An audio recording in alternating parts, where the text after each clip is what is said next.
For over 1,000 years, Rome was the center of the known world. But it didn't start that way, not even close. It began as just a tiny village of huts on a river. So the big question is, how on earth did it grow into the global superpower that literally shaped the world we live in today? Okay, let's get into it. And that's really the core question we're tackling here.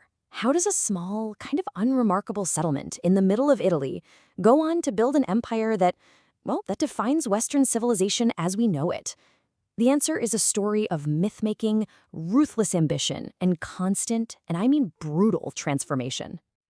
You know, every great origin story needs a little spice, right? And Rome, well, it's got two completely different versions. On one hand, you've got the epic myth, Romulus and Remus, raised by a she-wolf, founding a city that was destined for greatness. It's blockbuster stuff. But then, you have the reality. Just some early settlements on a hill. Pretty humble. The real story of Rome is how that humble reality got turned into that legendary myth. Okay, so let's start at the beginning. Part 1, from myth to republic.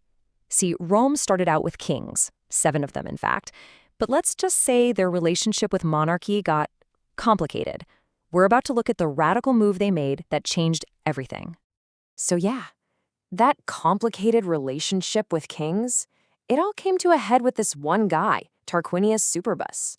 I mean, his name literally means Tarquin the Proud. He was a tyrant, and the people had had enough.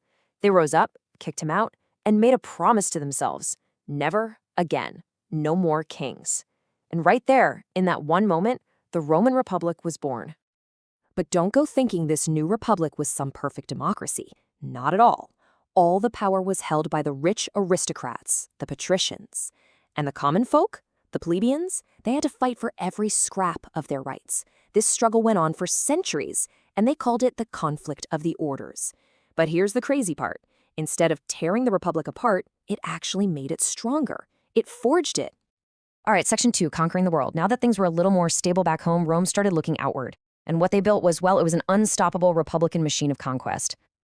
And if you want to talk about conquest, you have to talk about the Punic Wars. This wasn't just some border dispute. This was a 118-year-long death match with their biggest rival, Carthage. Think of it like the heavyweight championship of the ancient world. You've got legendary stuff happening, like Hannibal crossing the Alps with freaking war elephants. In the end, though, Rome didn't just win.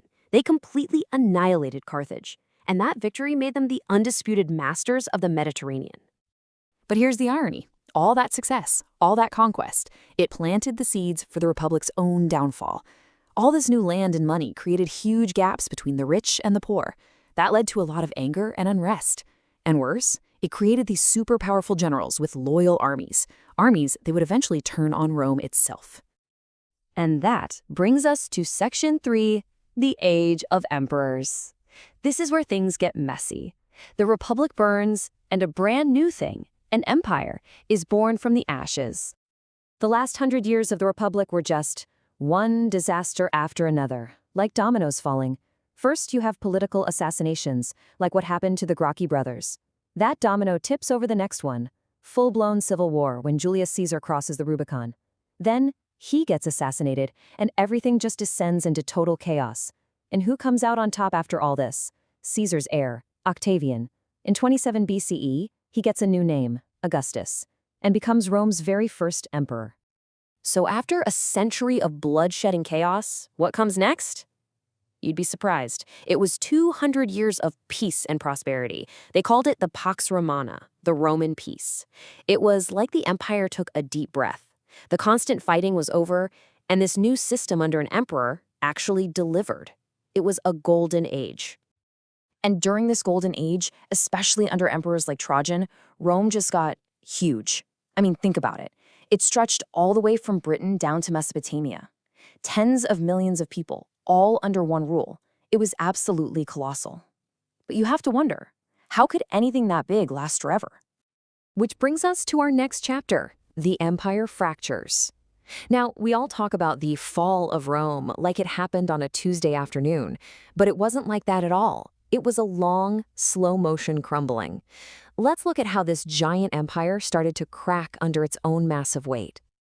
Yeah, things got really bad in the 3rd century. It was just a perfect storm of disasters. Think about it. You've got constant civil wars, plagues wiping people out. The economy is in shambles with insane inflation. And on top of all that, invasions are hammering the borders. It was a nightmare. The empire barely survived, and when it did, it was scarred, a shadow of what it once was. So, the empire is just too big and broken to manage. An emperor named Diocletian comes along and makes a wild decision. He cuts it in half. You get the Western Empire, which spoke Latin, and the Eastern Empire, which spoke Greek. And their fates were totally different. The West, with all its problems, eventually just collapsed. But the East, with its new capital in Constantinople, it kept going. And not just for a little while, it survived for another 1,000 years as the Byzantine Empire. So let's talk about the official end date, 476 CE. That's the year the last emperor in the West was kicked off his throne. And here's a bit of irony for you. His name was Romulus Augustulus, a combination of the founder's name and the first emperor's name. Kind of poetic, right? Anyway, that's the date everyone remembers. But, and this is a big but, it was not the end of the story, not by a long shot. And that brings us to our final section, Rome's eternal legacy. See, the government, the political entity of Rome in the West, that was gone. But the idea of Rome, that was something else entirely. That idea turned out to be eternal. And we're going to look at how its legacy is still all around us, right here, right now. Just look at this. This is such a cool, living example of what I'm talking about. The language of the Romans, Latin, it never really died. It just changed. It evolved into Italian, Spanish, French, what we call the Romance languages. So when you hear those languages spoken today, you're literally hearing the echo of ancient Rome. And that legacy is everywhere, woven into the fabric of our daily lives. Think about it. Our laws, based on Roman law. The idea of a republic or a senate, that's Roman. The arch, the dome, concrete in our buildings, Roman. The very calendar on your wall, yep, Roman too. Their roads and aqueducts were engineering marvels. Even the spread of Christianity was made possible by the peace and the roads of the Roman Empire. Their impact is just immense. I love this quote because it sums it all up perfectly. Rome's story is all about reinvention. It says, Rome is unique. It has been a village, a kingdom, a republic, an empire, a medieval capital, a Renaissance center, and the capital of modern Italy. I mean, can you think of any other city that has stayed that relevant for that long? It just keeps transforming. So, when you boil it all down, the history of Rome isn't just some dusty old story. It's our story. We can look at their successes and their epic failures and see a reflection of ourselves. And that leaves us with a pretty big question, doesn't it? If Rome's story is, in a way, the story of Western civilization, what will our chapter look like? What are we building?